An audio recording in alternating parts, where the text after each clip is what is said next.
This should be a little better. Hi, everyone. I just want to make sure you can hear me okay and see me okay. It looks a little better. I am here on my birthday. It is my birthday, and I just want to thank all of you for your incredible birthday wishes. I looked through them just a little while ago on Facebook, on Twitter, on Instagram, and thank you so much for all of your sweet birthday wishes. I like birthdays. I don't know. They're fun. They're an opportunity to get together with friends. They're a reason to celebrate. So I'm happy it's my birthday, and I got a really amazing present today. I'll tell you what it was, which is really cool. Thank you so much. Thank you so much. Thank you so much. And yeah, my birthday is on International Women's Day, which it's funny. It kind of had its origins in the U.S., but then it kind of fell out of favor and was incredibly, and has been for many, many years, really significant around the world other than the United States. And I think this is a year people are feeling the need to really celebrate International Women's Day. So here we are on International Women's Day, and that's kind of fun. So I put on Twitter some of my heroes, my heroes on International Women's Day, if you want to take a look at those. But yeah, so I'm meeting my husband in a little bit, and we're going to go have drinks, and then we're going to go to an Italian restaurant in San Francisco that he's been to, I have not been to, and he really loves. But today I went for a run. I finished my podcast. I have about 4 podcasts in the queue for Animology.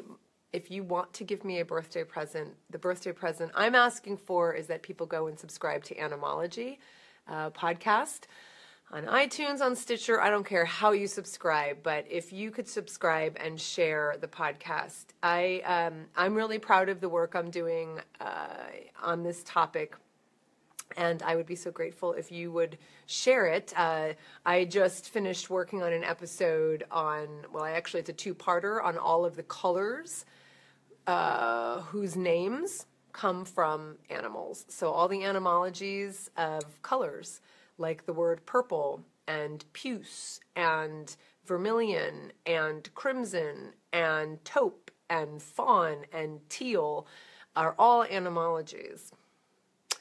And I just finished writing both of those episodes. It's going to be a 2-parter. One is an episode on all of the words we have for colors that come from crushing animals. Someone's blowing right now. And can you hear me okay? And another one, or from taking their secretions and making colors out of them. And then the other one, I decided to split these up and make the other one just colors that we have that were inspired by animals, by the color of animals. So there's kind of one that's like, oh man, that's pretty depressing because we have a lot of colors that come from crushing animals and taking their body parts and using them to create color. So the word purple is an etymology. And then we have the positive one, which is all about the colors that we have for just having been inspired by the colors of animals. Can you guess any of those? Do you know any of those colors? I'd be really impressed if you knew. Scarlett said, my husband and I just became patrons a couple days ago. Thank you, Scarlett. Small but something. We're stoked to get the exclusive episodes and support you financially. Scarlett, thank you so much. Make sure you let me know, because if you become a patron over at patreon.com, you should be able to access all of the episodes, the transcripts that I've already posted. So just make sure you can. It's not like I have to go in and give you special access. Once you're a member at, $10 and above, we'll give you the transcripts. You should be able to see them. So let me know if you can, and if you can't, let me know. But thank you so much for your support, and yeah, I'm working on some special ones as well, and I already put one out, which was kind of an additional conversation I had with Paul Shapiro, and I've got some other ones I'm working on as well. I mean, but with the weekly podcast, it's hard to create even more additional content, and you must be more than $10 and above, I'm guessing. I'll have to go back and look at my notes. My the person who handles that for me, who initiates the initial thank you, she sends me new supporters in bulk, so I'll go look at the email from her. So thank you so much. So yeah, everybody, you could also support the podcast. That, of course, would also be a lovely birthday gift, and you can do that at patreon.com/Colleen Patrick-Goudreau. All of the support that I receive from all of the listeners enables me to do this work, enables me to do the work that I'm doing, you know, just for animals in general. So you can become a supporter if you like. Good. Okay. Good. So I'm sorry. I hope you guys can hear me okay. Someone just started blowing leaves out there, which is really annoying.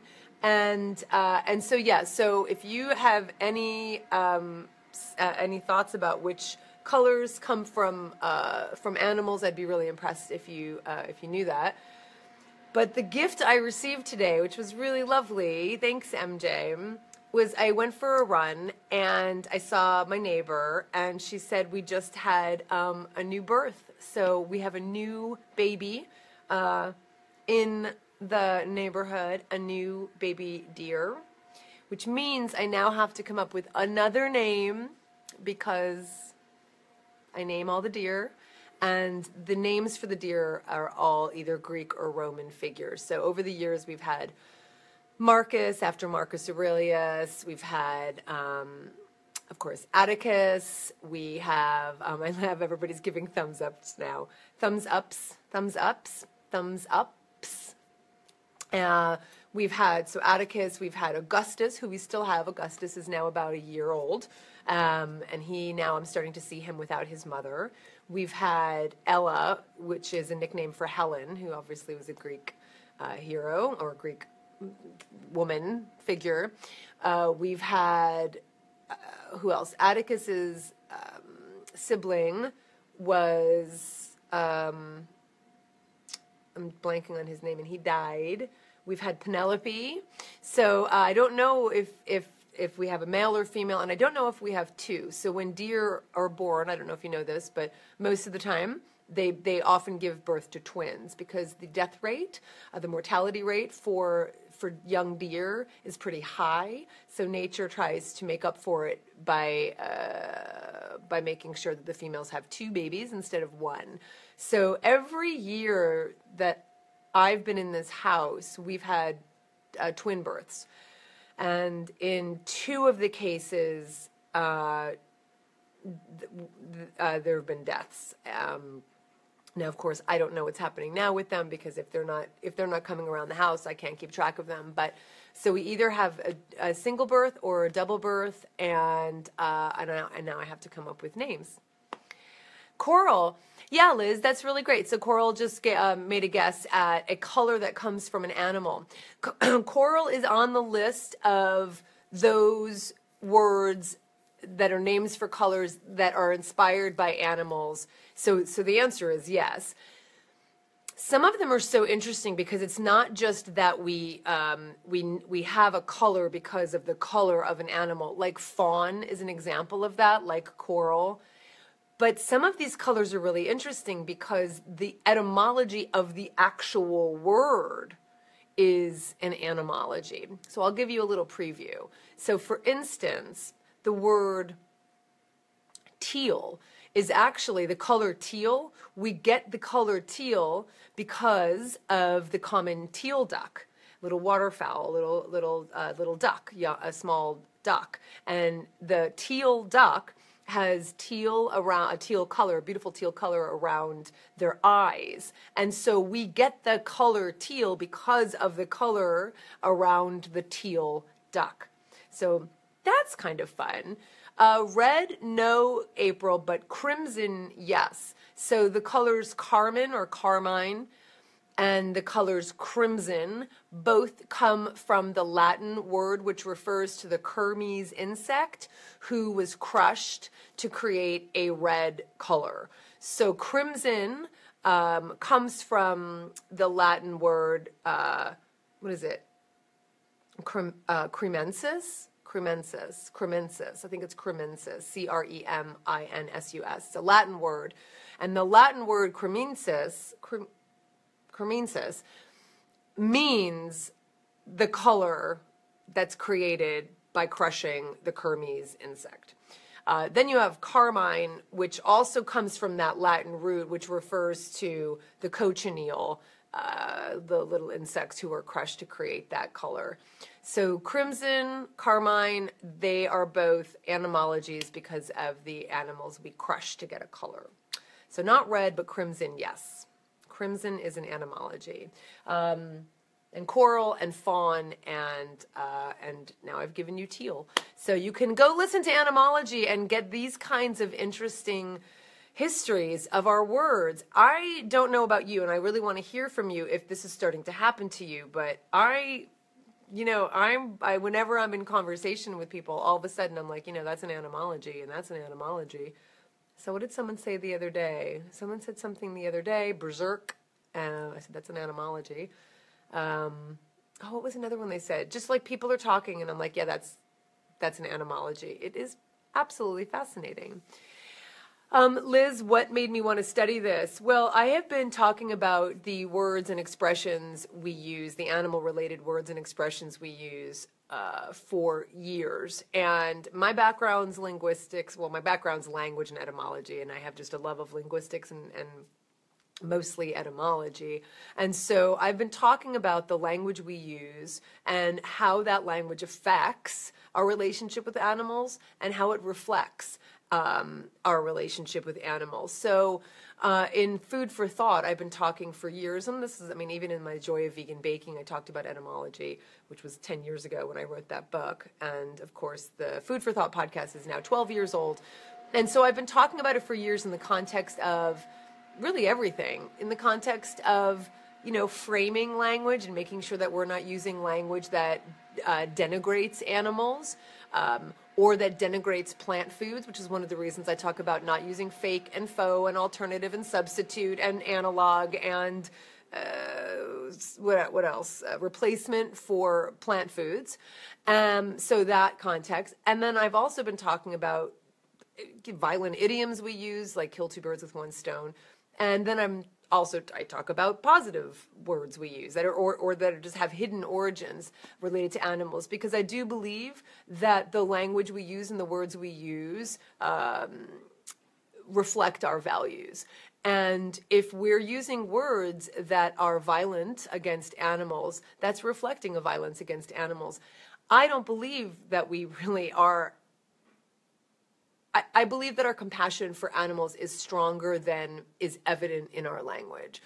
And so it's my way of holding up a mirror and reflecting back to all of us the animal-related words and expressions we use and saying, what do you think?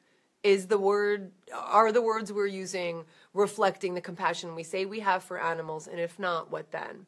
So I've been talking about that for years, and in the last couple of years in Food for Thought, I've really been focusing on that, and I figured, this just needs its own project. And so I started an animology podcast, and I'm working on a book, and I'm working on talks and lectures specifically around this topic, which is broad and it's deep, and I think it's incredibly important. So, and it's fun. This is really fun. It's really fun to say to people, like, do you know how connected we are with animals? We're so connected with animals that they appear in our language, in our words, in our histories of words that we don't even know. And that's how connected we are with animals. So when we say, purple, and when we say muscle, and when we say tragedy, and when we say inauguration, and when we say inaugural, and when we say haggard, and when we say allure and luring, these are all words that come from our relationship with or our exploitation of other animals, and I think we need to know the foundation of them. So I'm just fascinated, and I just love language, and of course, as an animal advocate, I think this is an important contribution. So of course, I'm also talking about the language we use that is violent and providing alternatives.